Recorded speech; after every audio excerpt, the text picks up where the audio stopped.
Մեծարգո գլխավոր գերագույն հրամանատար, ազգային ժողովի մեծարգո նախագահ, հարգելի գործընկերներ, սիրելի հայրենակիցներ։ Այսօր առավոտյան հակառակորդն Արցախի ուղղությամբ սկսել է օդային եւ հրթիռային հարձակում շփման գծի ամբողջ երկայնքով։ Վերջին ժամանակաշրջանում Ադրբեջանի ագրեսիվ հռետորաբանությունը, լայնամասշտաբ զորավարժությունները, ԵՀԿ-ի կողմից առաջարկվող մոնիթորինգի մշտադիտարկման մեխանիզմներից հրաժարվելը ոչ այլ ինչ են, քան ակնհայտ վկայություն այն մասին, որ այս ամենը ծրագրավորված, նախապես ծրագրավորված հսկայածավալ սադրանք է, ինչն ուղղակիորեն վտանգում է տարածաշրջանային խաղաղությունն ու անվտանգությունը։ Քաղաքացիական բնակավայրերի ու ենթակառուցվածքների թիրախավորումը, հուլիսին Բաքվում ցույցերի ժամանակ մահ հայերին վանկարկումները, Մեծամորի ատոմակայանի հրթիռակոծելու պաշտոնական սպառնալիքը աղաղակող փաստեր են այն մասին, թե ինչու ենք մենք հայերս խոսում էգզիստենցիալ իրավունքից, ապրելու իրավունքից եւ ադրբեջանցիների կողմից հայերի նկատմամբ էթնիկ ատելությունից։ Հուլիսյան մարտերն արդեն Հայաստանի պետական սահմանին այս ամենի համատեքստում արձանագրում են, որ Ադրբեջանի համար սա ոչ միայն Իլհամ Ալիևի բռնապետական իշխանությունը պահելու աղիողորմ ճիգեր են, այլ առաջին հերթին մի ամբողջ ժողովրդի նկատմամբ, հայ ժողովրդի նկատմամբ ատելության հիմքով մահաբեր ագրեսիայի կիրառում է էթնիկ բնաջնջման փորձով, որին մեր արձագանքը միանշանակ է։ Արցախի հարցի ռազմական ճանապարհով ցանկացած փորձ հանդիպելու է ողջ հայ ժողովրդի կողմից համարժեք պատասխանին։ Հարգելի կանայք եւ մայրեր, դիմում եմ ձեզ կոչով, դիմում եմ խիզախության կոչով։ Անհրաժեշտության դեպքում լինելու ենք մեր զինվորների կողքին առաջնագծում։ Մի անգամ չէ, որ պատմության ընթացքում ցույց ենք տվել, որ տոկուն ենք մեր հայրենիքը անառիկ պահելու եւ հաղթանակներ գրանցելու հարցում։ Հարգելի գործընկերներ, քանի որ այս պահին մեզ ուշադրությամբ հետևում են նաեւ միջազգային հանրությունը, միջազգային գործընկերներն ու կառույցները, ձեր թույլտվությամբ կունենամ մեկ այլ ելույթ անգլերեն լեզվով։ Esteemed colleagues, as far as international community is closely watching the developments over Nagorno-Karabakh, I will deliver another speech in English, addressing it to the international community. In a well-planned and coordinated Azerbaijani offensive against Nagorno-Karabakh early Sunday morning, weeks and months of mounting tension has manifested into outright fighting,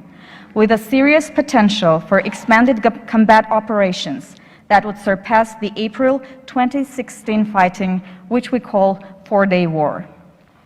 And while the situation is grim, with little sign of de-escalation,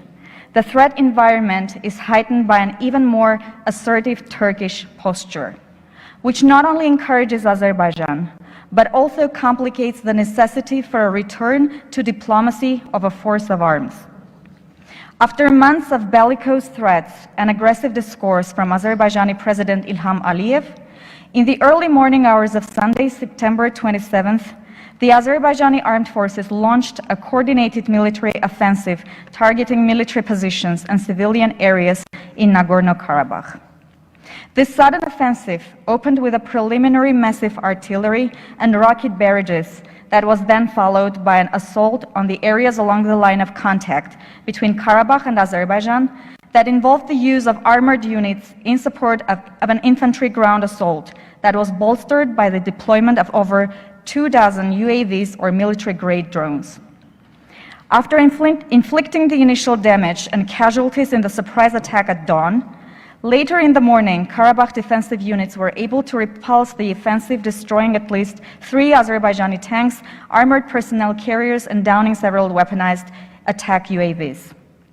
Later reports from the Armenian Ministry of Defense, which also provided video documentation of the destroyed tanks, further claimed the loss and destruction of a total of 10 Azerbaijani tanks, 15 UAVs, and most notably, the downing of 4 combat helicopters. Despite the shared threat from the global public health crisis over the coronavirus or COVID-19 pandemic, Azerbaijan chose this especially vulnerable time to attack. This is not an isolated incident, however, as this new offensive follows a similar attack in July, now seen as part of a more pronounced pattern of using the military forces of arms to attempt to impose a resolution to the Karabakh conflict by force rather than through diplomatic negotiations. And in this context, Azerbaijan has only revealed that it now stands apart as the primary threat to regional security and stability in the wider South Caucasus. Moreover, the coordination and logistical preparation necessary to conduct this latest offensive by Azerbaijan only demonstrates that this latest round of fighting was a calculated and planned act of aggression. Beyond the surprise nature of the attack, Azerbaijan's targeting of civilian areas and population centers in Karabakh also demonstrates their flagrant disregard for the standards and norms of international law, while raising new concerns over possible war crimes and other abuses by the Azerbaijani regime. And although Armenia has emerged as a fully respected and legitimate democracy, the nature of the regime in Azerbaijan, whose political legitimacy is founded not on free and fair elections, but is derived from family tradition and genetics, with power passing from father to son through the rule of the Aliyev dynasty. An interesting and undeniable aspect to this latest Azerbaijan attack is the fact that each and every modern Azerbaijani leader up until current President Ilham Aliyev has either come to power or fallen from power solely due to events on the Karabakh battlefield. This only shows that by resorting to force and resuming war is a risky gambit for the Aliyev family dynasty in Baku. Thus, despite years of commitment to diplomacy and concern for peace talks, Armenia and Karabakh now stand alone, with no partner for peace and little hope for sincere or serious negotiations with Azerbaijan. Thus, the imperative now is from a back-to-basics diplomacy, focused more on preventing renewed hostilities and pressuring Azerbaijan as the only part to the conflict that threatens and undermines a diplomatic resolution to the Karabakh conflict. Thank you. Շնորհակալություն.